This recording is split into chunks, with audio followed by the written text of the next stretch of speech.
All right. How's everybody doing? Good. Well, let's do a quick round robin from 1 to 11 and a half. How are you today? I'm gonna go with I'm like a 8. 11 and a half though. All the way up. You can go all the way if you want. Tina, how you doing? I'll say a 7.5. Okay. Andrea, welcome. I don't think I met you. Hello. Nice to meet everyone. I'll also say an 8. All right. Rebecca? I don't know what the scale is based on, but I feel like. Yeah, you cut out for me when you said what it's for. How are you feeling today? But 1 to 11 and a half. How are you feeling? What's good? What's bad? That's up to you. So 11 and a half is top, is like A+, really good. All right, I'll say 4.5. Uh-oh. Okay. Okay. I'm Ellen? so overwhelmed. I'm fine. Oh, I'm Ariel. sure you have quorum. You have quorum. You have We quorum, just great. had Dr. Miller and Commissioner Arena in the room, so you do have quorum. Beautiful. I'm doing Ellen? great. It was a nice weekend, good, busy, solid 9. 9. Great. Christine? I'd say maybe about a 7. My son slept a lot more last night than he ever Okay. has, but he's been crying all day. So that's why we're at a 7, some progress. All right. I'm the opposite. I usually cry when I don't sleep. So he'll figure it out. Jean? I'm going with a 6. Okay. Gamal? I'll go with an 8. I made some forms, check some things off some lists, you know. That's a good feeling. Allison? Hi, everybody. As a parent, I don't always get to say this, but my 2 kids are both very happy these last few days. And so I'm a 10 for that reason. That's great. Shalaya? Hello, everyone. I'm about an 8. It was a very productive day. Got a lot done, still doing some things, but feeling good. That's awesome. I'm getting all these. Nina? I'm not gonna lie, it's like going up, right? Like, especially being in this space as well, it always takes up. So I think it probably started at like a 7, so that's not even that low. And I'm feeling about like 9.5, 10 right now. So pretty good. Tanisha? I think I'm like a 7, not because things are bad, but I just ate food. I'm at a friend's house and the carbs are like, but outside of that, I'm feeling pretty good. So I probably would name this day a 10. It's been a really good one. Oh, that's awesome. Carbs are always good and bad. Man, I love them when they're going in after. It's like, yep, no, I hear you. Aisha? What are we scoring here? Our lives or what's up? Yeah, Do you no, guys have some- how you're feeling in this moment? 1 to 11 and a half. I think I'm at a 9. I had a really productive meeting with my boss who said I'm great. So, That's great. That's always nice to hear. Very cool. It's amazing how much our kids and our bosses control our mood, right? Yeah, especially when you get called in and you don't know why. Ooh, the principal's office. That's always fun. Yeah, she's like, hey, can I talk to you for a minute? I'm like, oh boy. Yep. Uh-oh. Well, I'm glad it went well. It sounds like it worked out. Yeah, and the only reason it's not a 10 is because I can't shake this. I don't know I don't know if it's a cold or what it is. It's not COVID, but it's just, I just can't stop. Like, I just don't feel good. Something is going around. I'm working from home today. I was at the ER all night, 10 hours we waited. My wife is sick and they can't figure it out. It's not COVID, it's not strep, it's not. So there's some like weird bug going around. So I hope you feel better. Liz. Hey everybody, sorry I'm off camera. I've got like a 4 going on because I've got some serious body pain happening right now, which is why I'm going to stay off camera. But I'm like an 11.5 when I look out the window at the leaves because it is glorious out there. It is. You must not have dogs. That's my only downside. When the leaves start to fall, it's so much harder to pick up after them. Oh no, I got dogs, but it works out all right. Good deal. So we're gonna thank you, everybody. I think we're probably averaging between all of that, like about an 8. So we'll start from there. And if somebody needs to lean on someone else, we can. So I will go through my report.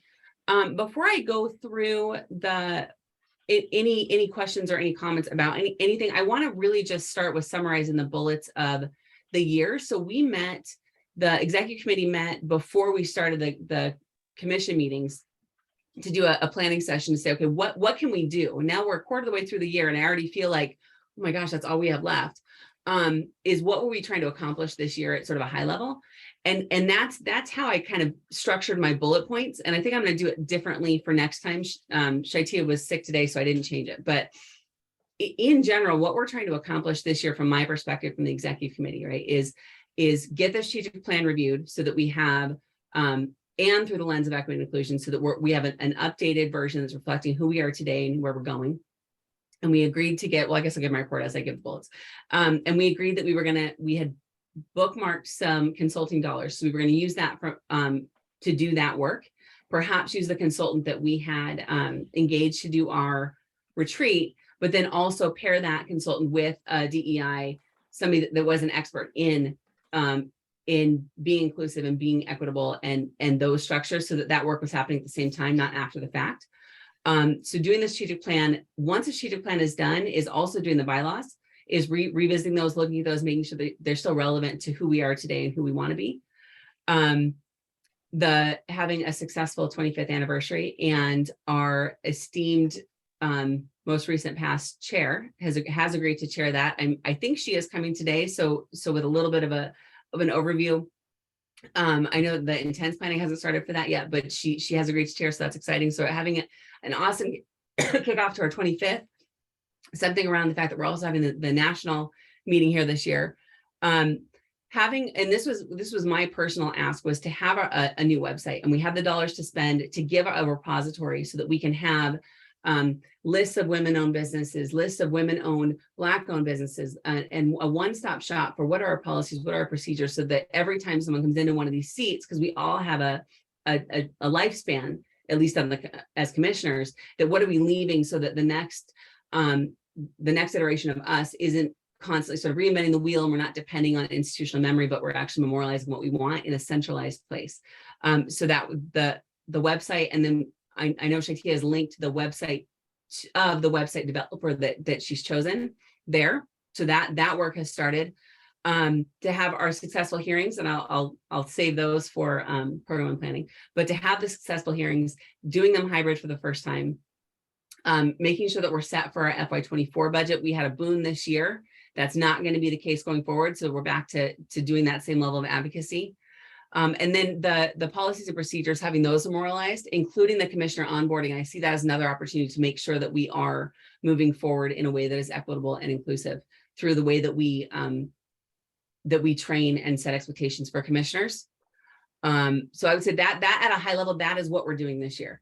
And that also concludes my report, with the exception of we did meet with the Massachusetts Commission of Women Leaders. Is that the same as the caucus? Women's Caucus at the same meeting? I'm not familiar with the acronym, so I just want to make sure that's. I'm going to bullet that one for when Shaitia gets back. She added that bullet, so I'm going to. Women legislators. Women's Caucus and legislators. I think it's the Women's Caucus meeting that we had, right? That's the same. Assuming that's the meeting. We did have a meeting where the Caucus of Women's Legislators. Thank you, Ellen. We had a meeting with all of their appointees, and then myself and Danella, and met, and where they just asked us, where are the gaps? Where are we seeing voices not at the table that should be? Where would you go to get those? And then they asked some questions that I thought were really, really good. We're asking about those that were appointed by the caucus. Do you feel connected to the caucus? Do you feel like you were prepared for the workload when you joined? So they seem to be giving a lot of thought into how they're going to fill their seats and with whom. So I'll highlight off the top of my head some of the gaps that we identified. Were Indigenous women, women representing the trade industries. Who else did we say? A trans woman. Anyone else that was there? What other gaps did we identify? I think I said law enforcement. basically anyone, so you're never going to get 19 women to represent every woman when we're, more than half of the Commonwealth, every woman in the Commonwealth of a 6 million population state. However, we can get closer than we are today. And so that we talked about identifying what those gaps are. They seem to be receptive. I think they asked the right questions. So we'll see in their upcoming appointees what they do with that information. Does anyone else want to add who was there? Any thoughts on that meeting?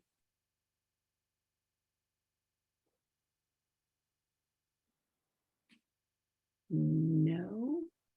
Hello, I just cover it just fine. Okay, perfect. The Women's Veteran Services Audit, I am assuming that Shaitia was also going to present that one. So unless someone else has anything to add, I don't think Meredith is on yet. I'm going to hold that bullet as well. I don't need a vote on that. All right, we're going to hold off. So for anyone that wasn't here when I first opened, Shaitia was sick this morning. So at the last minute had to back off. So I'm happy to support her in that. And hope that she feels better soon. So now that we do have a quorum, let's go ahead and jump back up and vote on the minutes. They're linked here, and I hope that you had an opportunity to review them in advance, but we need a vote for both our June and our September minutes. I think I can take those as one motion. If that's not correct, somebody correct me, please. All right, can I get a motion to approve? Motion to approve. All right, can I get a second? Second. Who's that? Awesome, thank you. Discussion? No. All right, all in favor, and somebody correct me if this is not correct, but I think I was told that last time that Zoom meetings, it is acceptable to just raise your hand rather than having to do the name roll call. Is that correct or not?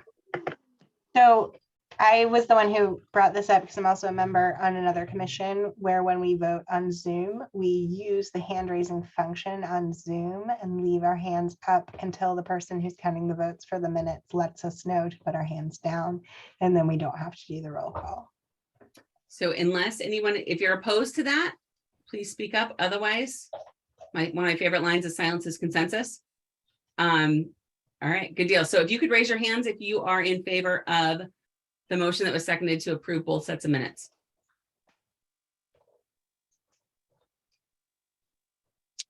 And whoever is taking notes, will you just give me a thumbs up when people can lower their hands? My hand is up. I just don't know how to do it on this device I'm on. No problem. So I'll call Liz and then everybody else will do hands. Unanimous is what I'm seeing. Okay, perfect. So you can put your hands down. Thank you. So my report is done. I don't know if Shaitia had any bullets that she wanted somebody to talk to. If not, I can give a quick summary on these other two things. Tina, Ellen, Shalea, did she ask you to say anything in her part for the ED report?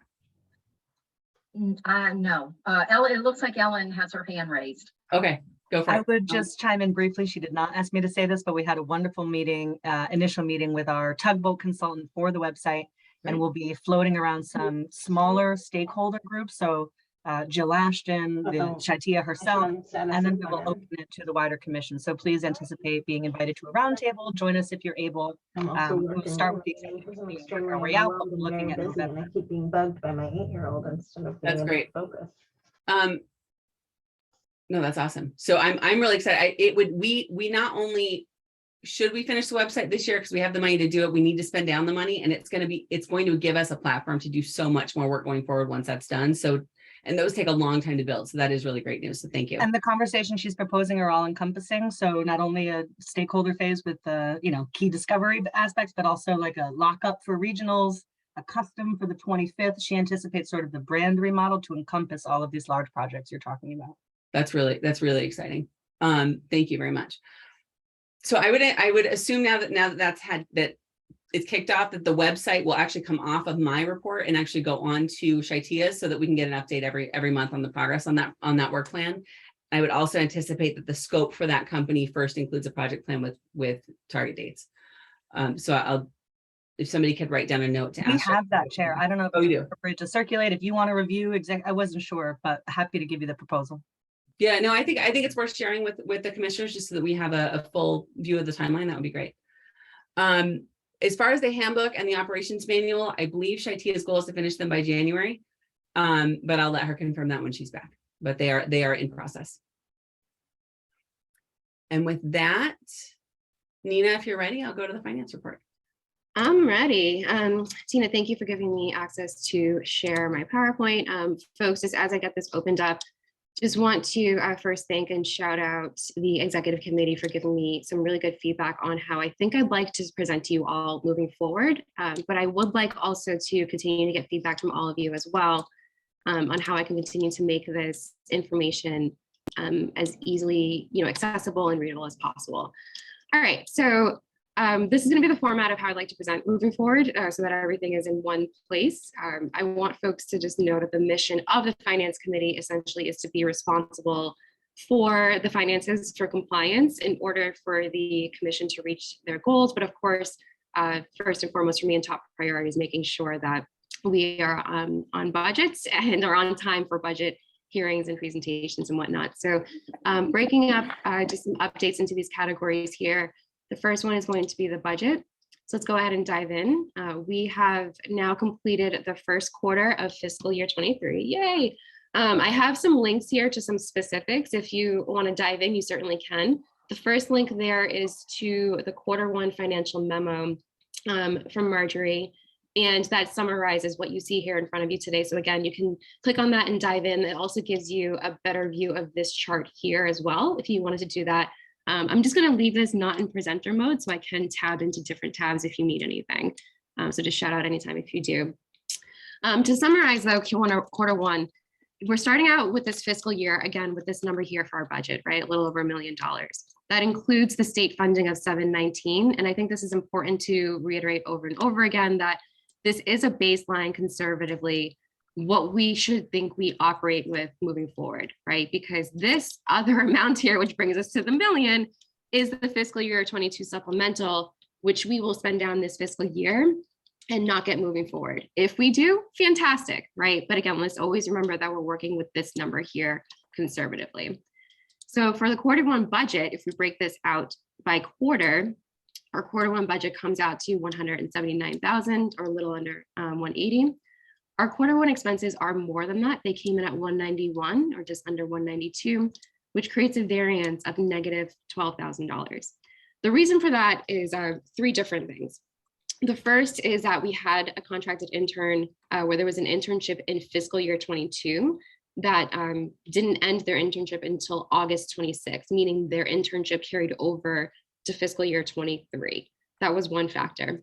The second factor is that there was a project in the last fiscal year, fiscal year 22, that was for one of the regions for a printing project.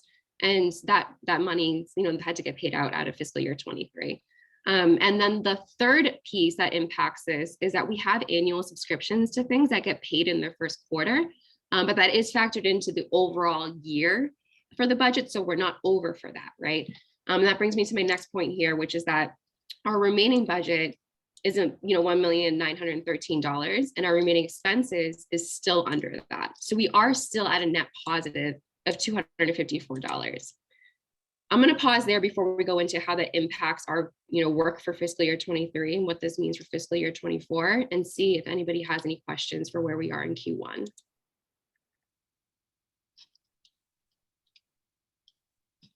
No? Okay, I'm going to go back to sharing then.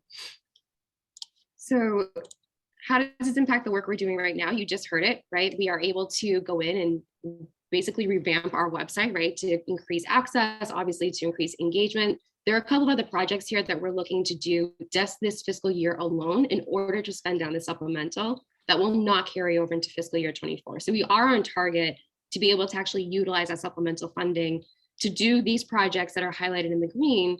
And ultimately that goal again is to increase our engagement across the state by events, right? By the meetings that we have, the hearings, how we're conducting those events and hearings, how we're engaging with the public to make sure that they're part of those hearings and meetings and events. So all of that is geared towards that goal. And we are able to use a supplemental budget to elevate that work.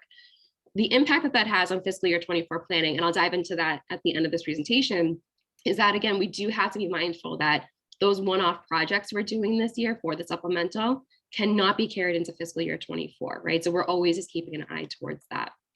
The other update from Finance Committee are, again, the policies and procedures work that we're looking at. Shai, as the executive director, is working very closely with the other staff members, and the staff members have been doing a great job on this to essentially look at how things have been done thus far, and they're each coordinating based off of what their role is in the commission to create these processes, right? So the budget process is something that I'm leaving here because it is a process that we're establishing, or I like to call it a TikTok, and that's something that I'm working very closely with Shai and Marjorie on. But Tina is working with Shai on the regional grants, which they are all listed here for cycle 1. I'll get back to that in a minute. And then the other policies and procedures that the staff are working with Shai on are sponsorships and donations, right? How we give and receive them. And then bill pay, just tightening up how we do that process with vendors and reimbursements. Cycling back up to the regional grants. So again, Tina has worked with Shai to put together a process and clean up a process to codify how folks apply for these grants. So the total per fiscal year is $5,000 per region. We've now split that up into 2 application cycles, one in the fall and one in the spring. Tina has summarized all of the applications here in this link. If folks want to click on that, they can browse to the specific applications that she had created for them to fill out. And this is a summary of all of the regions that had applied this cycle. For the 3 that didn't apply, they're obviously not taking advantage of this 2,500, but for the ones that had, you could see the amounts that they applied for here. And that is, again, folks can dive into here if they want to take a look at that. So to summarize, at a finance committee, I do have an ask for all of you. The first and foremost, and I think most important for me, where I can get some help, is to join the finance committee. For me, I'm parsing out the work and prioritizing budget presentation. And this is how the work would be divvied up if you decide to come on specifically to help me with the budget prep and to work with Shai and Marjorie on that. For the first quarter, we spent the time for me, to understand the finances. How does this all work? For quarter 2, in November, it will be drafting a rough fiscal year 24 budget to bring back to this full commission by November. Again, rough draft, right? Nothing finalized. Like, let's make sure we're all engaged in the process. And then in December, what I would like to do is have commissioners start to do outreach for advocacy, right? So who do you know in the State House? Who can you start reaching out to in December? It's post-election, right? Folks know who's getting back into office. Start making those phone calls, right? I should be calling Ronnie like, hey, sir, how are you? Speaker, can I get a meeting with you in January, right? Period, the end. So that will work, start in December. For quarter 3, I'd like those meetings to start happening. So essentially, I'm sitting down, hey, it's January 15th, Mr. Speaker, thank you for meeting with me. Here's the proposed budget for the commission. What do you think, right? These are our missions. These are our values. I want to advocate for it, but I also want to make sure that I'm getting feedback as well. In February, we're going to take all of that feedback from all of your meetings with your folks that you meet with in the State House, and then curate and finalize the fiscal year 24 budget, as well as the presentation, because starting in March, that's when hearings will begin. We may not be heard until April or May or even June, but we might be heard right out of the gate when budgets are being presented in March. And so if you'd like to join Finance Committee, that's a lot of work, but I would love your support in getting all of that done and meeting those deadlines, because I think that will make sure that we have ample time to engage all commissioners in this process. The other ask I have is that if you'd like to join Finance Committee and not work on the budget, that's okay. There's another project, which is to oversee, in partnership with Shai, the creation of those formal policies that I had discussed earlier. So that's it for me. I'm going to stop share and see if folks have any questions. I know that was a lot of information. No. Any offers to join committees? Allison, I see you have your hand raised. Yes. What days of the week do you usually meet? So I'm happy to help, but I have a couple things with my daughter that I'm committed to. Yep. So just for everyone, that's a great question, Allison. Thank you. For everyone, just to know the work I'm doing and then the Finance Committee is doing on background, is that on Thursdays, the first Thursday of the month, I'm starting now to do meetings with Desmi, Marjorie, Shai, and Sarah, just to see like, what work do I need to do? Am I on track, right? So that's just for an FYI, not for you to be there. The Finance Committee itself meets the second Thursday of every month. And if that doesn't, and I should give you the time, I should know that. I believe it's 3 o'clock. 3 to 4. And if that doesn't work for folks, that Thursday 3 to 4 timeline, I'm always happy, especially with Zoom these days, it's so much easier, right? I'm always happy to meet one-on-one with you prior to that, or even after that, and say, this is what we've worked on. If you'd like to contribute to it, I'll bring your contribution back to the next FineCom meeting. Again, it's about the work that happens between meetings that I think is most impactful. Okay, I'll be there. Yay! Feel free I'll to do my message me. best to be there. Let me, and if I can't, I will give you heads up, and I appreciate the one-on-one. That'd be awesome. Thank you, Allison. Yay, I appreciate it. All right, if folks have any other questions, I'll be here the rest of the meeting, but Madam Chair, I will turn it back over to you. So I saw Liz took her Zoom off mute. Did you want to add something, Liz? Oh, Oh sorry. no, sorry about that. No, okay, I just wanted to make sure because I knew you couldn't raise your hand. Does everybody get calendar invites for these meetings? So these show up on my calendar, but I want to make sure that everyone's also getting them so that, okay. Good deal. So thank you very much, Nina. That was really helpful.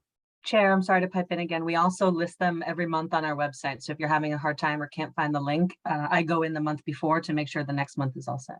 Perfect. Thank you. One of the benefits of having a new website will be even where we post our meeting announcements on the state website and when the minutes are posted is really hard to find. They're like 6 clicks deep and you have to have at least, a bachelor's degree literacy level to even just find through this. So the state sites are not set up user friendly. So I appreciate the additional steps. Make sure I didn't miss anything in the chat. I did not. Okay. Oh, thank you. So we are ready for program and planning.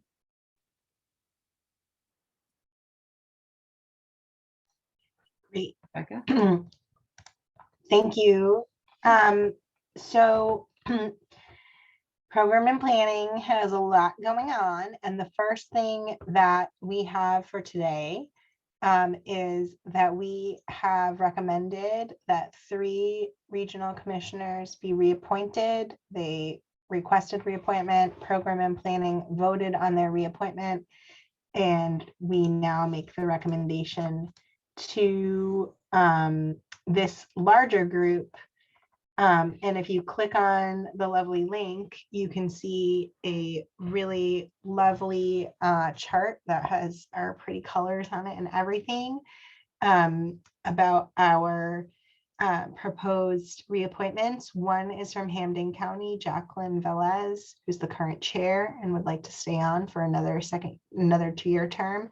And then for Eastern Regional, we have Tanisha Civil, who is the secretary, and Toby Rodman, who is a regional commissioner, both of whom would like to be added for a second 2-year term as their terms. All 3 of them will be expiring on December 31st. These are all commissioners in good standing who have participated, some, above and beyond, and some, how we like to see regionals. If other folks have information that I don't have, or I'm misstating this, but I basically understand that these are regional commissioners in good standing who'd like to continue their work, and program and planning would like to recommend that they do so. So if anybody has any questions or anything to add from the program and planning side or from the full commission in general, please throw it out there.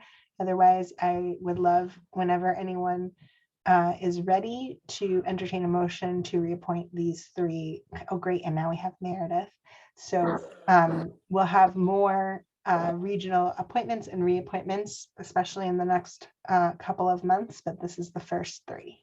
I make a motion that we reappoint the 3 regional. I have a question before you do the motion. Yes, Dr. Miller. Sorry to interrupt, Meredith. Excuse me, Commissioner Toy. I just was curious, Commissioner Back, I guess you're comfortable with these 3 people, and can you just say the names again? Sure thing. And they're linked in the agenda if you want to look at them yourself. So the names are Jacqueline Velez. Sorry about that. No problem. Jacqueline Velez from Hamden County. And then from Eastern Regional, we have Tanisha Civil and Toby Rodman. And what happens before program and planning makes its recommendation is Tina speaks to the regional. She hears about if there are any issues, because sometimes people want you don't have to go into all that. I just no. So yes, program and planning has done its Thank you. process. We vet the recommendations, we discuss it, Tina, Meredith, the members of program and planning, we vote to recommend, and we've done that here. So if we're doing that, we don't have issues.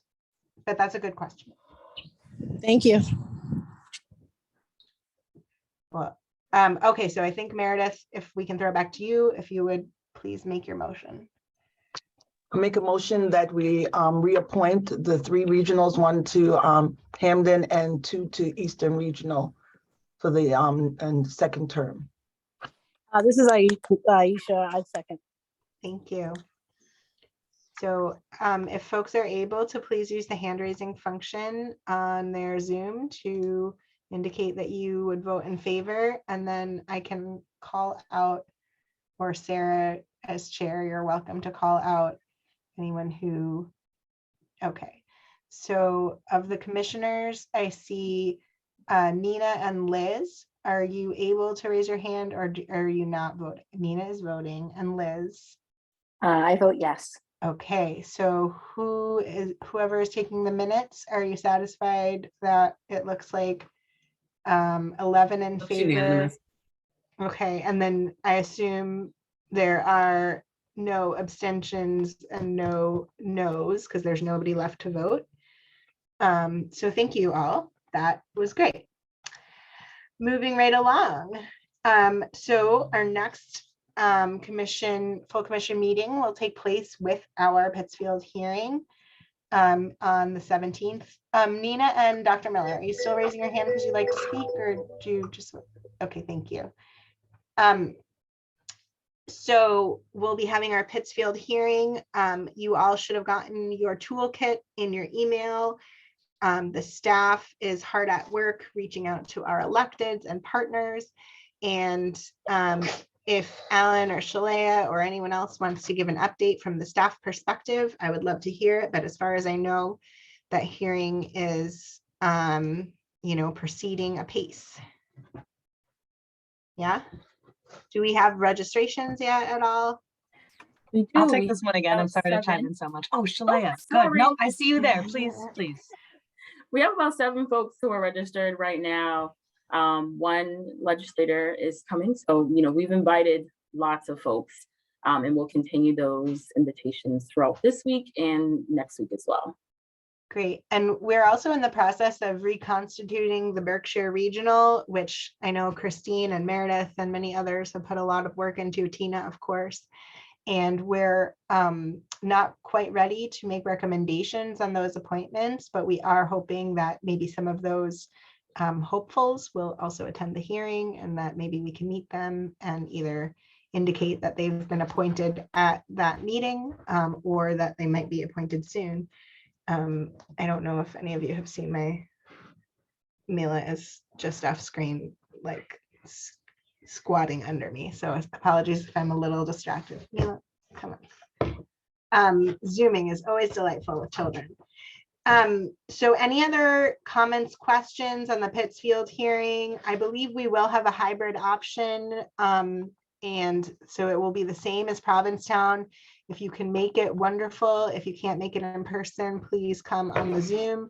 Christine, I see your hand and I would love to hear from you. Thanks, Commissioner Beck. I was just wondering, maybe this is for Shalea or any other staff person, if a personal invitation went up to Representative Farley Bouvier, who I know has been a big advocate for women in the Berkshires. And if you haven't made that personal call to her office or call to her, I definitely would recommend it. If not, I'm also happy to do so, as I've worked with her in the past. I saw Shalea's hand go up. Yes, so I did email an invitation, but happy to get support with a call, or we can handle that as well. Let me know. Okay, great. I think that's a great call, because that's definitely someone that we maybe could even get in the room and have some testimony from. That would be great. Okay. So any final thoughts on the Pittsfield hearing before we move on to the next item? Great. Okay, so we also have a, I couldn't raise my Yamal, hand fast enough. Sorry. Go for it. So just a quick logistical question. Sure. As with the Provincetown hearing, when you registered, there wasn't a clear thing of whether or not you were going to attend virtually or in person. Like there wasn't anything to choose that. So I was just wondering if that was addressed for whatever the Pittsfield invitation is for us commissioners as well as the public. Yes, Shalea, please. Yes, I did update that. So it is super clear now. And if there's any gaps that you do see, please let us know, but we did fix that. All right. Getting notes about my dog's behavior from my kids, so trying to stay focused. So great, we will register clearly. So the regional convening is also coming up at the end of November. We had a planning meeting to talk about, how we would like to handle the regional convening and, roles and what might be useful in this convening. I would love to hear from Tina and or Meredith or anyone else if there are any updates on that. But as far as I understand, we'll be doing components where the regionals will be given time to share what they've been up to, successes and challenges very briefly, as well as having some training on policies and procedures that Meredith and Jean will be conducting. So Meredith, please take it away. So, excuse me, good news. The Worcester YWCA Central Mass will be our hosting location for the convening. So we'll be able to also network and communicate with the new ED. They're also who I've been working diligently on to get her to send in a resume for to be a commissioner. So I'm excited about that, and I've turned over contacts to Tina, so Tina can continue working with Alexis on getting the space set up for us. So we're all set with Worcester. Yeah. Wonderful. Thank you, Meredith. Tina, anything to add? Just a couple of things. So we are hoping that our regional commissioners will come in person. I have asked for them to at least have 2 or 3 commissioners. I think some of them may bring more than that. We are hoping to have a hybrid option for some of our commissioners, like on Nantucket as an example, or maybe way in the Berkshires where the drive might be difficult. Hoping they'll hybrid in. We are putting together swag bags for those that attend in person, kind of as a little perk to get them there. But it should be a very nice event. And Meredith, I think we also have a little segment, I believe, with Investing in Girls Alliance to take a look at the benchmarks that they've created, because many of our regionals, I'm going to say probably a majority at this point, either have a youth advisory council, just launched a youth advisory council, in the process of putting one together, or have a strong interest. So our youth advisory councils right now for all of our regionals is a real hot topic. So we'll have a segment at the regional convening about that. Great. Yes. Awesome. So the convening, just piggyback on Tina about the benchmark. So best practices, the handbook and policy training and the benchmarking. But I'm going to put out to the sister commissioners that are on the call, it's not just for the regionals. It's also for the statewide. This is part of the year. We have 2 chances every year to be able to be in the same room, same space with our regional sisters and be able to communicate with them, network with them, and build and develop with them. So please look at November 30th as a date that you might be able to share with us, be there with us, because it doesn't help when we say as statewide commissioners, oh, I didn't know that our regionals did that. So this is a way for you to learn more about the regionals, what they do and how they maneuver through the year like we do. All right. Thank you, sisters. Thank you, Meredith. And so the final point on program and planning's agenda here is that tomorrow morning is the first ad hoc meeting of Jelly. So I encourage anybody who wants to get involved with our Girls Empowerment and Leadership Initiative, Jelly, to please attend the meeting tomorrow morning at 9, or otherwise connect with, I think Meredith maybe as the point person on the commissioner side and Shalea on the staff side. If that's right, yes. Okay, so wonderful. Any other thoughts or questions on program and planning? I also just want to say that Shalaya and Shai and I have been meeting on the LGBTQ report, and that is moving apace, and we are looking forward to putting that out into the world down the road. Great. So thank you. Over to Meredith. Before we go to Meredith, if you don't mind, two things. One is all the standing meetings I have calendar invites for, and I assume those went out to all commissioners. I know they're posted. The regional meeting is not on. I have it as a placeholder that I personally put in there, but we didn't get invites, and I don't know if anyone's. My life is governed by my calendar. If it's not there, like will not happen. If somebody can make sure that those invites go out for the 30th, so we have all the information in one place and invite, I would be very grateful. Yeah, that's so true. I don't seem to have it either. So yeah, so I think, I mean, for those that have done these repeatedly, it's something that you might put on there yourself. I would probably miss it if it wasn't out. So if that would be awesome. I do see Tina's hand, and then I have one more item before we go to legislation. Yeah, just for clarity, you're asking for a regional convening calendar invite for state commissioners. Yes. I thought I had been copied on that. I'll double check because I know I have it on my calendar, but we'll double check. Yeah, I'll I don't make have sure it on mine, and Okay. that might be a me problem, but Okay, no, if I'll Sarah double and I check. both don't, it probably means that we should look into whether commissioners got the invite. Okay, I'll make sure it happens. Thank you.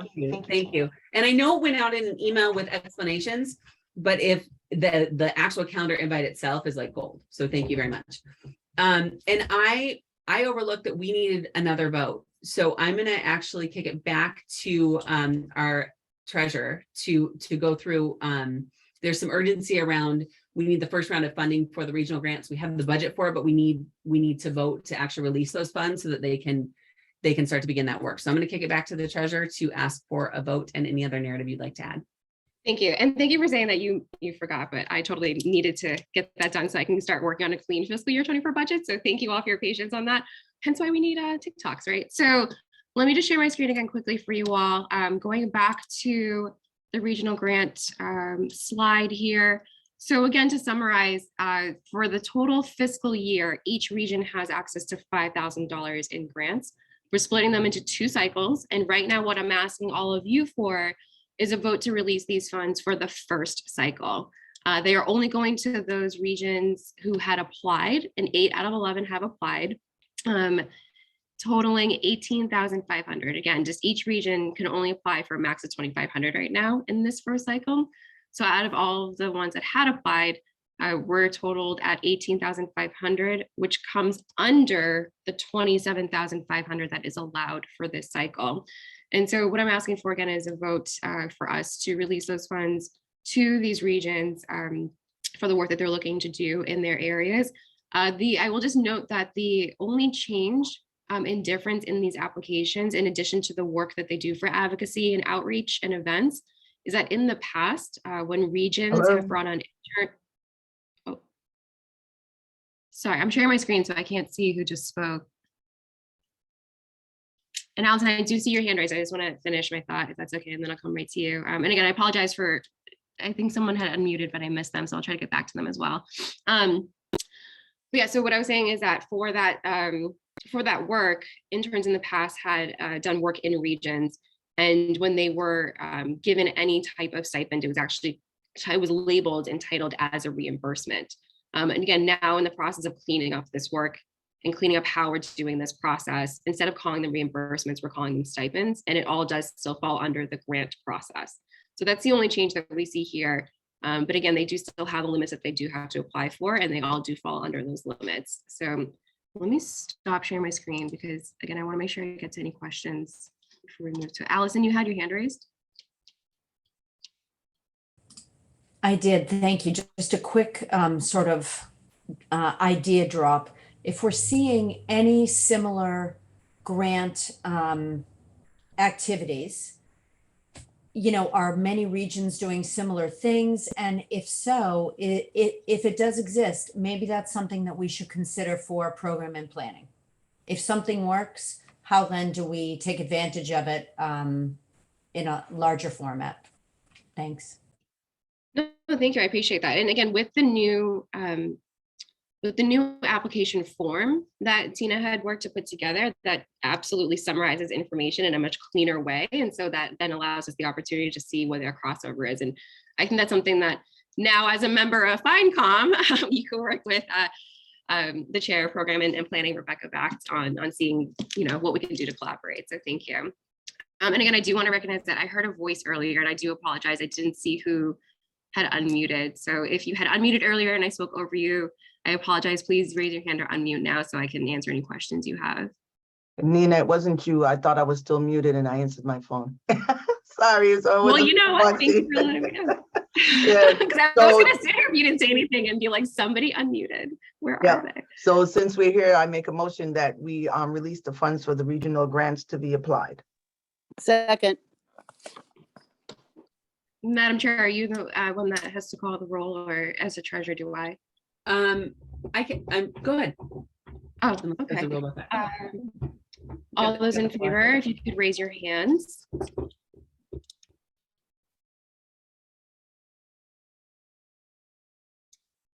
Okay. I do see Madam Chair and Dr. Miller. Did you? Oh. I believe I don't vote, so I think it's anyone that doesn't have. So we are.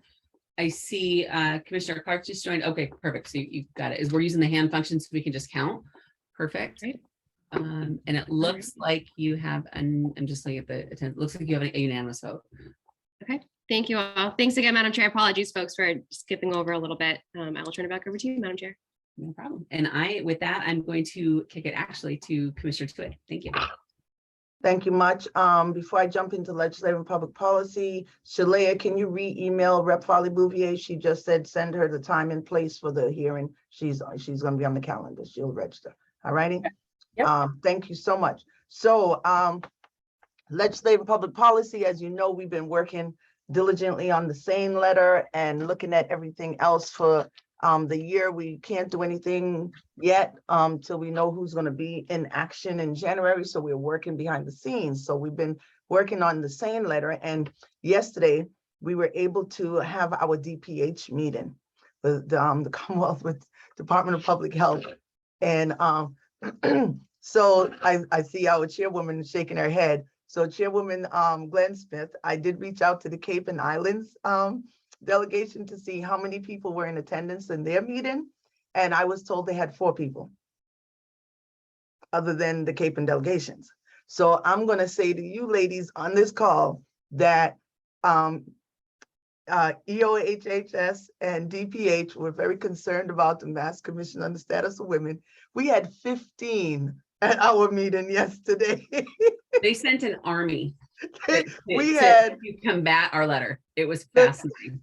The secretary couldn't make it, so she sent her chief of staff. She sent the undersecretary of EOHHS. She had the commissioner of DPH. She had the assistant deputy commissioner of DPH. She had the director of SANE. She had the assistant director of SANE. She had the doctor that's the advisor to SANE. She had, I think she had her next door neighbor. She had, I mean, it was crazy, right? I still can't even tell you who the woman Ruth was. I don't know what her title was. I don't know where she belonged on this call, but she was on the call. So it was really good. They tried to, break the ice really well and kicked off the conversation with me about my military career and, how they do SANE on the military bases. And it was really, a good start off. I wish you ladies had seen Chairwoman Sarah's face and Shaiti and Shalea's face when we started talking. And I was just like, please don't watch them because they don't play poker well. So we tried to get as much answers to our questions. And Joan Sham, who's the director of SANE, they talked about how if you look at how many cases per year in the Cape and the Islands is 38. So that means it's about 3 a month.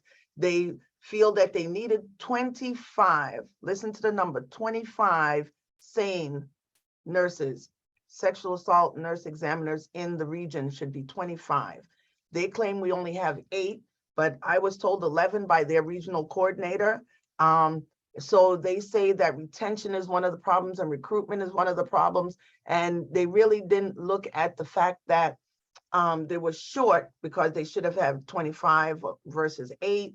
They really talked about how deliberate conversations were about the decision that they made, why they made the decision, how they feel that it's okay to go to the one person, the one DPH sane person that they're going to keep during the day and the telesane in the nighttime. They talked about how misinformation about the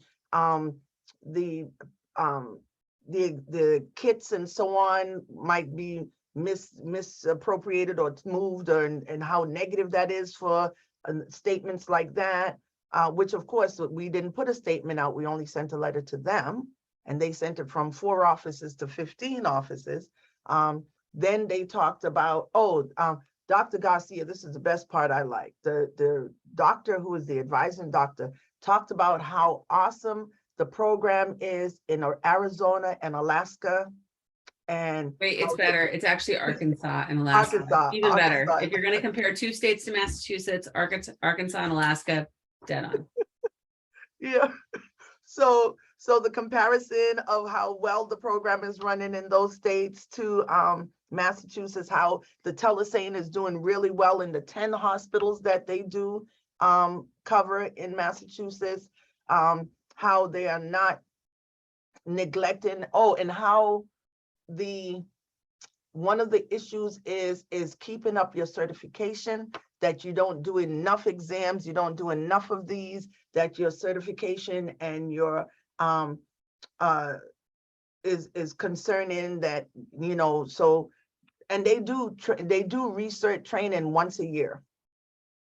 So if you're saying that they're not doing enough cases and 3 a month is not enough for them to keep up their certification, but yet you're still saying that you should have 25 and not 8.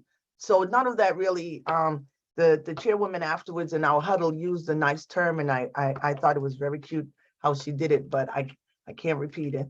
But and then I think the most troubling part was that they had the lady Ruth, whoever she was, at the end of the meeting, then say to us that they wanted us to give them whatever statement we were going to release so they can review, do whatever in our statement before we release the statement. Of course, naturally, many of you that know me, I answered very appropriately in our enabling language that we, as the Massachusetts Commission on the Status of Women, we do not have to have our statements or anything we release proofed by our 4 appointing authorities, the governor, the speaker of the House, the Senate president, or the Women's Legislative Caucus.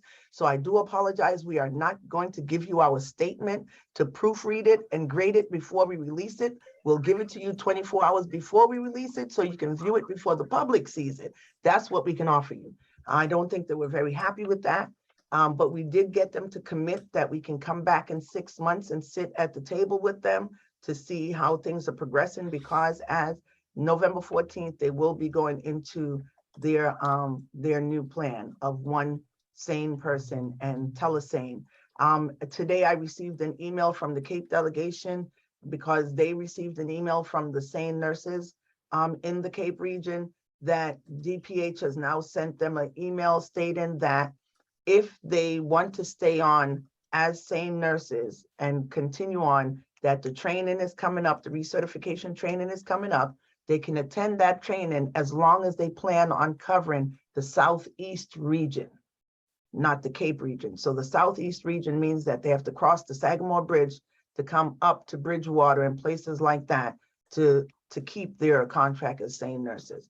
So that's where DPH is now with the sane nurses. So we are now working on our statement for us to be able to release about what we've learned and where we stand. And as soon as we get our draft up and running and going forward, we'll come back with that. So any questions about our nice, beautiful DPH meeting yesterday?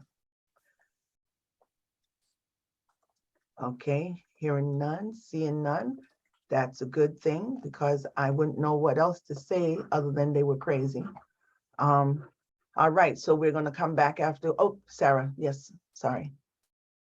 Couple things I would add. So they didn't answer most of the questions in our letter. The one thing they did answer, so we'll give credit where credit's due. They did address the chain of custody concern, and confirm that the evidence kits are actually in front of the camera and monitored completely, so that there isn't a risk of it like going from one ER nurse to another, and that I think actually was better than what we had heard in the hearings. That was the only point. If anything, I actually thought the meeting yesterday made my concerns worse. Yes, yes. They said that they had successfully done this program for over 600 women, but didn't give any impact, any indication they had then talked to those women and survivor impact. Did the women also agree that it was effective? I mean, they got a video, but how did the women feel? So they didn't confirm at all that they had any survivor impact at all. Right. Yes, and that one of the things too, we're going to follow up and we're going to ask them to answer those. I see you, Jean, I'm coming to answer those questions that we missed. Tanisha, where are they? They're not recruiting. The Cape and the Islands delegation elected officials are reaching out to the nurses, and the MNA in the Cape region are reaching out to the Cape nurses to see who would like to be a SANE nurse. They weren't able to really tell us. They say they've tried, but they haven't gotten. But from what we're getting from the Cape delegation is that there are nurses that want to do it. You know, it's something that, and then we asked them about the 6-hour quick training that they would do with the emergency room nurses versus the SANE training, which is now virtual and so on. And they said, well, their hope is that some of these ER nurses will decide to do the certification if they wanted to, you know, become SANE certified. But there was no answer of if they would put the program back if these ladies came and joined on. All right, Jean, your question? You said November 1, right, Meredith? November 14th is the. Oh, okay, so we have the- time.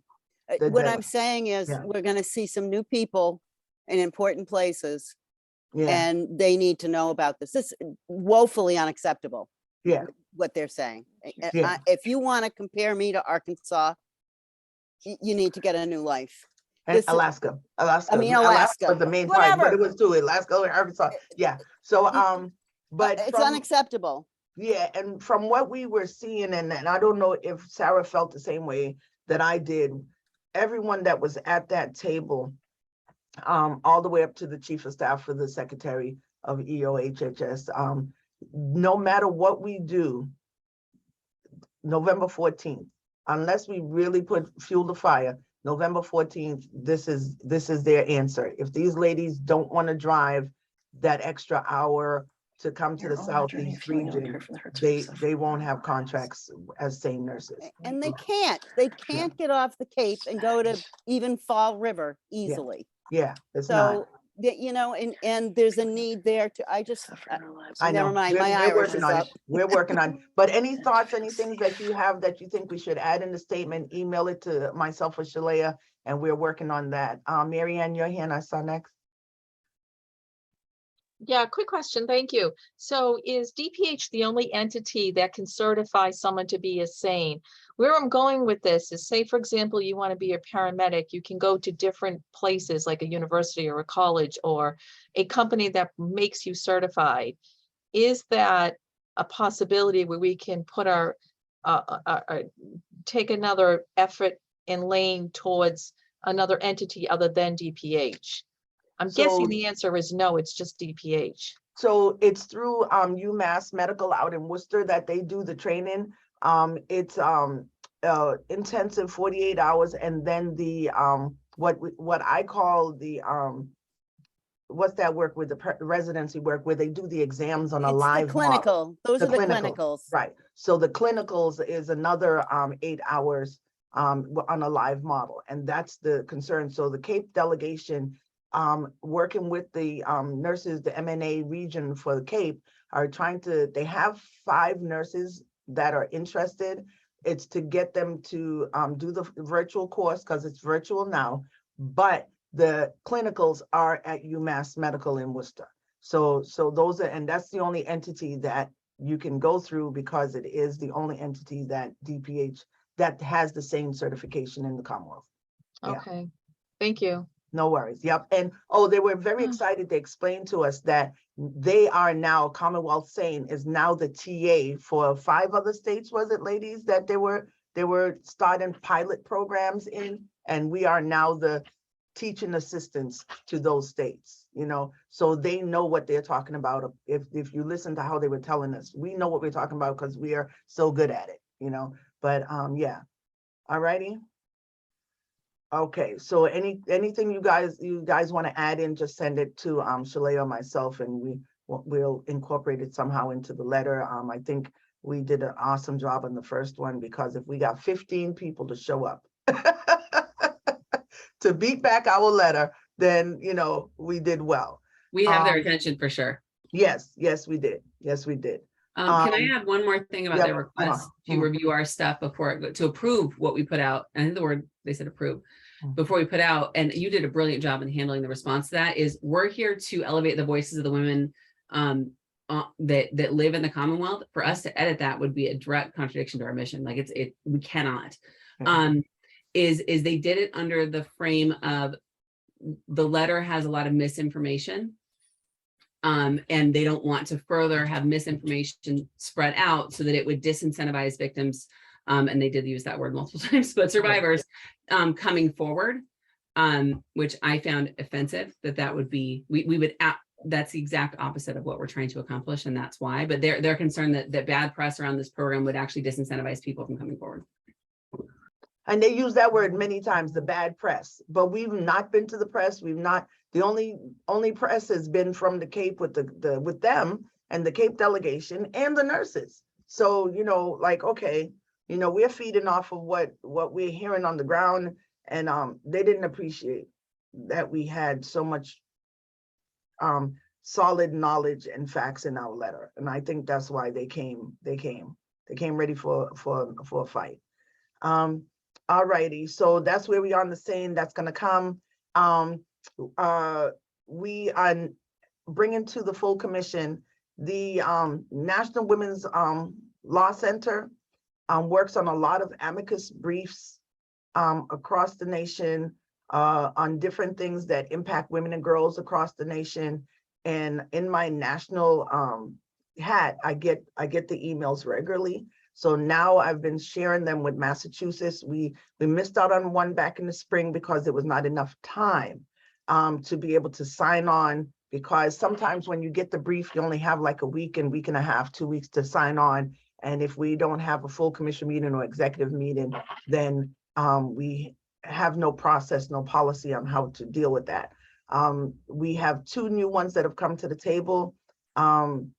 The last one that came was about Massachusetts itself. The case was here in Massachusetts. It was stopping the Uber and the Lyft companies like that from putting a question on our ballot. And that one won, but we did not get to sign on because we didn't have the time. So I'm bringing to the full commission, the Legislative and Public Policy Committee would love to be able to create a policy on how we deal with amicus briefs and signing on and supporting. Right now, one that's on the table with us is, I can't remember the state, but it is to support a case that is looking at banning transgender girls from playing sports. So the impact in that one state would be a powerful impact across the nation. So, and we're not one of those states that do that, but yes, Indiana, that's the one. So what we are asking the full commission is, what are your thoughts about us being able to sign on to these types of briefs? And do you support the Legislative Public Policy Committee trying to come up with a way to do this? And if we do this, then the direction we're looking at is that it would go to the E-Board, like the chairwoman and the vice chairwoman, to piggyback with Legislative and Public Policy to look at it with program planner Rebecca, our lawyer, on board, and review it and see if this is something we should sign on to, and leave the decision of the sign on to the executive, to the chairwoman and the vice chair, for us to be able, that way we'll have a quick turnaround, unless the full commission meeting falls within the timeline of the dates. So those are what we're looking at. So any thoughts, if something we should look at? Rebecca, I see your hand. Thank you. So I have been on both sides of this. I've been lucky enough to get to do amicus work for really exciting cases. And I can tell you that by the time the amicus is ready to go around, the timeline is going to be very short to get signers. And I do think that we need to have a process. I do also think that it is probably a good idea to give people a right of debate. So, for example, I'm very much in support of the amicus brief, supporting the right of transgender girls to play sports in school. But other people may feel differently. I'd really love to talk to them personally if they do. But that's beside the point. The point is, we've had issues where people have felt strongly in different directions. And when we make a claim as a commission to support something, I do think that we should ask all commissioners if they want to have a veto or a request for discussion. So I'd be happy to have a procedure that we lay out where we say, these are the 2 to 3 people who are going to make the recommendation, and this is what we're going to do. And then email all commissioners and say, invoke your objection, because we don't have to sign amicus briefs, right? It's not like the world's going to end and our budget's going to dissolve.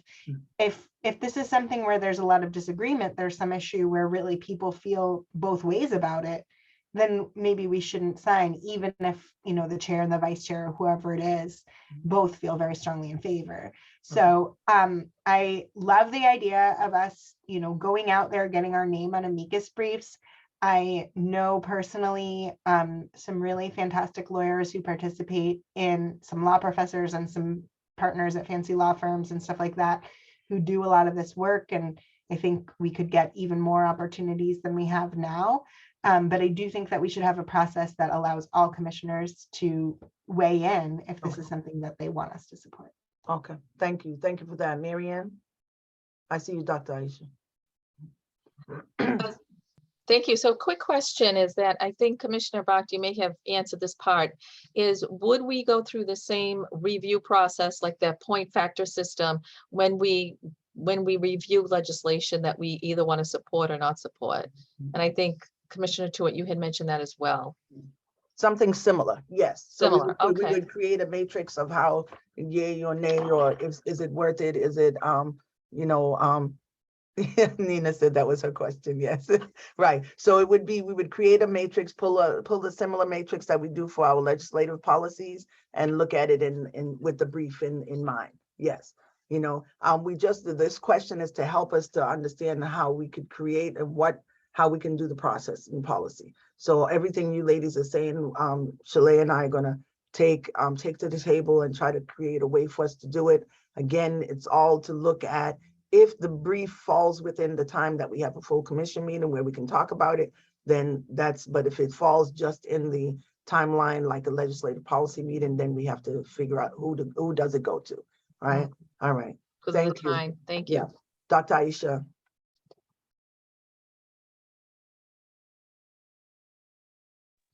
Sorry, Miller, there you go. trying to find the mute button. So I'm not saying that I don't think we shouldn't, but I think I have a little bit of confusion. So I would like to know a little more before I say yay or nay. I know what transgender is, but I think I'm just a little, I just feel like I need a little bit more clarity. So I think Rebecca said she would like to speak to people first, before people make a decision. So maybe, Commissioner, if we can, maybe just, if people do have questions, they're able to ask that before taking a vote. That's just my opinion. Because I would hate for people to vote because they don't, are slightly confused, or maybe, and to think about it, if maybe people just don't agree with it and may necessarily not want to hold their hand and say, hey, I don't agree with it, but it sends a bad message like, oh, I don't agree with LGBTQ plus, and that's not necessarily what they're saying. They may be saying that they just don't agree with that portion. So I think it just gives people just some type of like, hey, if you want to talk to me, reach out, speak to me so I can give you more information on why this is important. And that's just me speaking. Okay, So thank you for that. So what it is, so this one I mentioned, I brought up is around the transgender. The last one that we had the opportunity and didn't get to sign on was blocking the gig question, the gig subcontract question from our ballot here in November, which would have prevented, would have caused Uber and Lyft drivers to have to be listed as subcontractors and pay their own insurance and pay their own. So that would have been hard for us because a lot of our women here in Massachusetts are Uber drivers and Lyft drivers. So with that being passed in our blocked in our Supreme Court here in Massachusetts, that was a plus for us. So what this question is just to get all of this information, everything you ladies are saying, so we can go back, get the matrix put together. So when like the brief that I mentioned with the transgender banning is we have another week to go, right? So we did put in, you have an opportunity when it gets released to say you're interested. That doesn't mean you've signed on, but you're interested. So basically when they're working on the draft, working on everything, they send this out, say, this is what we're working on now. Are you interested? And you say yes. Then they'll send you the final draft and say, this is what we have. This is what we're going to file. Do you want to sign on? So you kind of get about a week and a half sometimes to do that, sometimes less. So what we are asking is from you is your thoughts, your ideas, so we can put it together, put the policy together, try to figure out how to make it move smoothly. Maybe if we do the matrix, we review it, then we put our notes down and send the matrix to everybody to look at to see if this is something that we can or can't do. Then if that's if we get everybody's survey ideas or their thoughts on that matrix and it's all in favor of, then we'll do a sign on. If it's a 50-50, then we have to have conversation or don't do the sign on. You know what I'm saying? So it's more, the more support, the more we sign on, the less support is definitely not a sign on, just to watch and see what happens type thing. So does that help, Dr. Aisha? And then Jean, yeah, so as I was saying, sometimes you don't know. Yes. So I do want to do just a quick time check. Yes. Because it's almost 5:20. We do have one presentation about the Speakers Bureau, and then I wanted to invite Commissioner Clark just to say a few words about the 25th. Yep, this is the last question. Yeah, no, absolutely. I don't want to rush you, but I just want to be aware. Oh yeah, no, I'm watching the clock too, because I got to transition. So I saw Rebecca's hand up. Where you are? There you go. Yeah, thank you. Yeah, Aisha, please feel free to contact me offline if you have questions about this particular issue. I think Meredith was just using it as an example of what we would apply our process to. If we are still going for it, I do think it would be really helpful for a sort of short summary to be sent around of what it is that the arguments would be in the issues. And I volunteer as tribute to be a person who would summarize any potential amicus brief. And I would try to do it really neutrally, just literally what they are asking us to sign on to. Nina's asking, have we signed on to briefs in the past? I don't think that we have, in my knowledge, at least not for many years. So I think that we want to establish a process so that we can timely handle that if this does come up. So if folks have questions about transgender kids playing sports, please feel free to ask me offline. If folks would like me to help out with summarizing any amicus briefs that are put forward to us, either issues or briefs themselves, I'm really happy to do that. And like I said, I have some folks that I can also talk to see if I can find some ways for us to get some advance notice, or just to put ourselves out there as a body who might be interested in joining in briefs that reflect our priority agenda. Thank you. I think that's it. We have two that were on the table. We did put in the interest just to let us know. And I think the deadline is tomorrow. So we didn't have enough time to really bring that to the table to sign on. And those were the two around the banning of transgender youth and so on. And so what we could do is work on the process. Thank you. And there you are, Chairwoman Sarah, back to you. That's legislative and public policy. Thank you very much. I am going to move to Commissioner Fleckner to talk about the Speakers Bureau, and she's actually on the phone. So I'm going to hold on that. And I'm going to ask Commissioner Clark if you want to share a few words about the 25th. I know you weren't here when we were on that part of the agenda. Thank you so much for the opportunity. I have not had a full chance. So Sarah and I met last week, but I'm sure you told them we didn't talk about the 25th. And so I think the first thing, Ellen, you're here. Thanks for connecting to me. I think what I would love to ask you to do is, or Shalaya, nice to meet you, is to get a meeting with myself, Shaitia, Ellen, and Sarah. What I'd love to be able to do is, I often say none of us does anything by themselves. And so we certainly do need support and input, but I want to do it in such a way that this isn't taxing on commissioners and staff, but I certainly want to gather feedback and ideas. So one of the first things I thought, Ellen, is could we develop a survey that we could send out to commissioners and staff to see what their thoughts and ideas might be on the 25th. I also think it would be wonderful to have a commissioner from each of the other appointing authorities to sort of serve a leadership role. And then the big thing that I'm concerned about, Commissioner Tuitt is here. She has indicated that the NACW is coming to New England.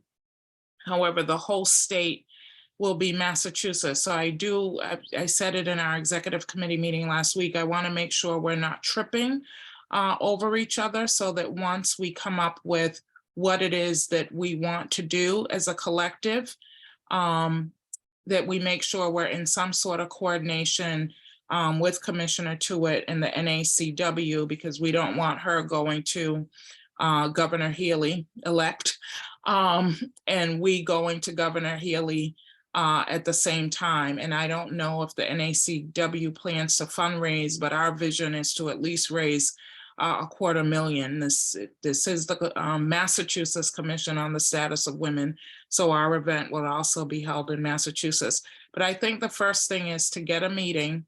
And then Ellen, you know, I also have a vision that we would have a 25th anniversary logo and branding. So there'll be some things that are not event related, but I certainly want to hear from everyone. Do people think we should have a dinner? Do we think we should have honorees? What exactly do we think we should do? I have a line into Vice President Kamala Harris, so that's where I'm thinking a speaker, but I certainly want to have everybody's input and try to get Susan Roosevelt Welbeck and Angela Menino. So it's going to be a big undertaking, but I don't want it to be tasking to commissioners and staff, but want to make sure we're getting everybody's input, and those who want to participate in some way can, and feel like that, you know, that there's buy-in in terms of what Sarah and Shaitia thinks the event should be, if it should be an event. I don't think initially I thought we would piggyback on the NACW, but given that Commissioner Tuitt is saying it's a regional, a New England-wide event, where the Mass Commission. So I think, Sheila, if you could get us a meeting, Shaitia, myself, Sarah, and Ellen, and we could start there. And then if we could get a survey out to all commissioners and staff to see what they think the 25th anniversary celebration should be, I think we'll start there and start with the logo. And certainly by the November meeting, we should begin to have something framed up. So thank you. And if people have ideas in the interim, please feel free to email me what your thoughts and ideas are, because we could go anywhere with this, you know, and anywhere. So please send me your thoughts and ideas in the short term. Well, I am very excited and grateful that you have agreed to chair.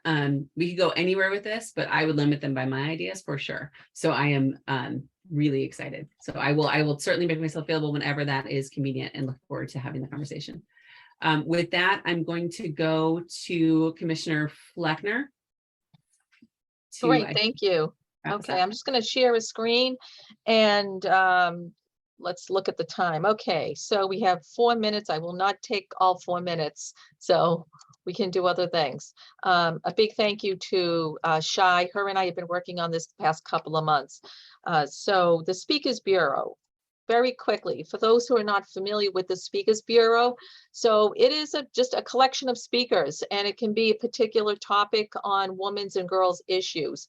Also, regional commissions can be speakers as well.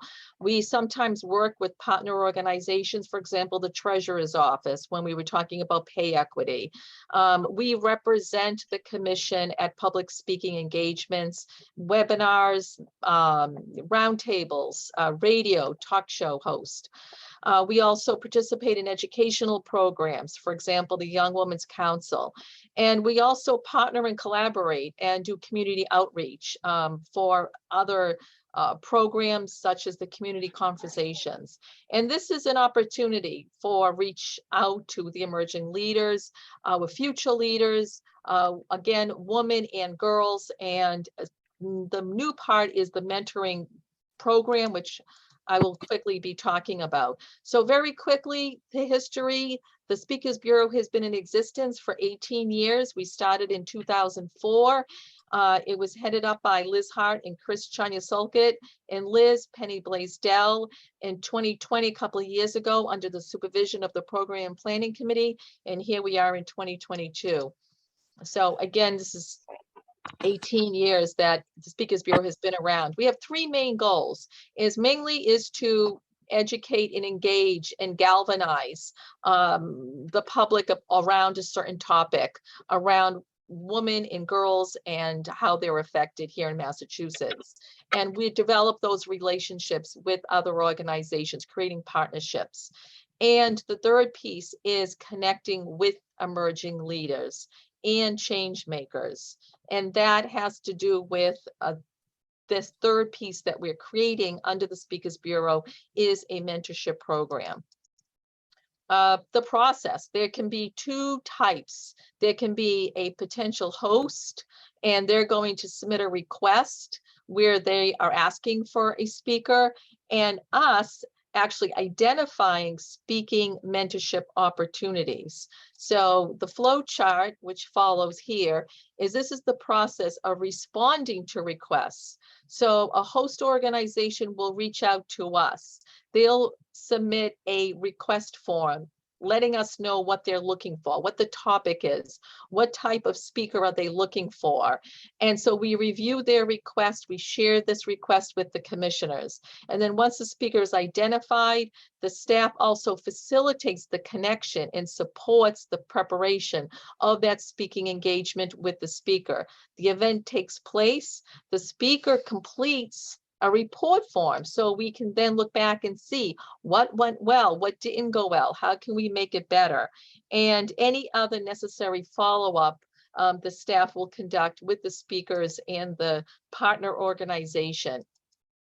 Also, this is our targeted outreach. So at the beginning, you'll see the 3 gold boxes, is that we conduct any type of research that we're looking for, and we reach out to prospects. I just give the example of the Treasurer's Office. We then connect with the potential host. And then it goes on to identifying the speaker, the staff facilitating that connection, supporting the preparation, the event takes place, the speaker conducts the report form, and any necessary follow-up.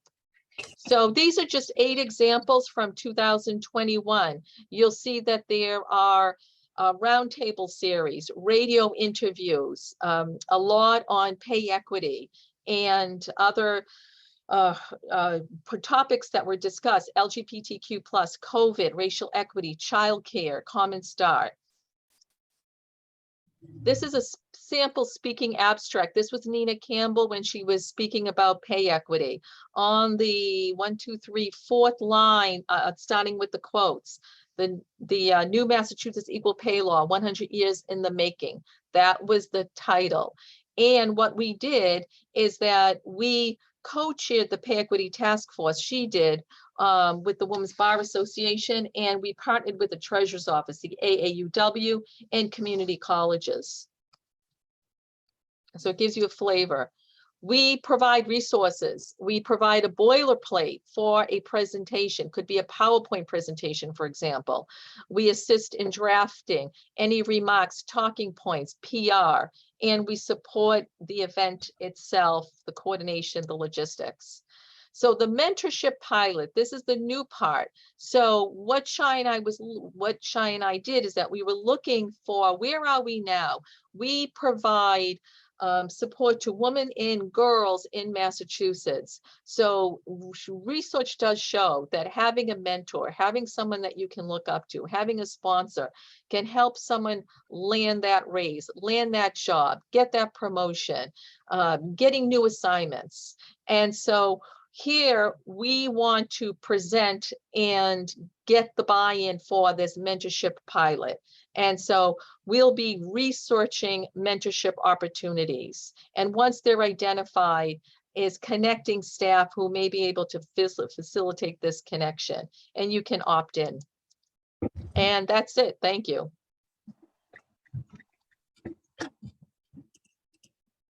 It's 5:32. I apologize. No, thank you very much. You crammed a lot in that short amount of time. So, and that's largely due to how much preparation I know went into that ahead of time. So thank you very much. Before we wrap up, do we have questions or comments about that presentation and the idea of building a mentorship pipeline?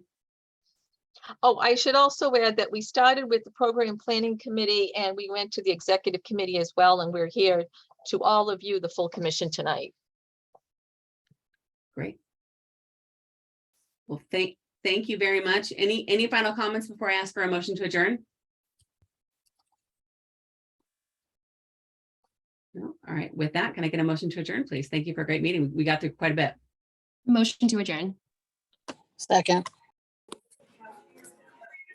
All in favor? We gotta do hands. Aye. And then everybody have a wonderful night. Thank you so much.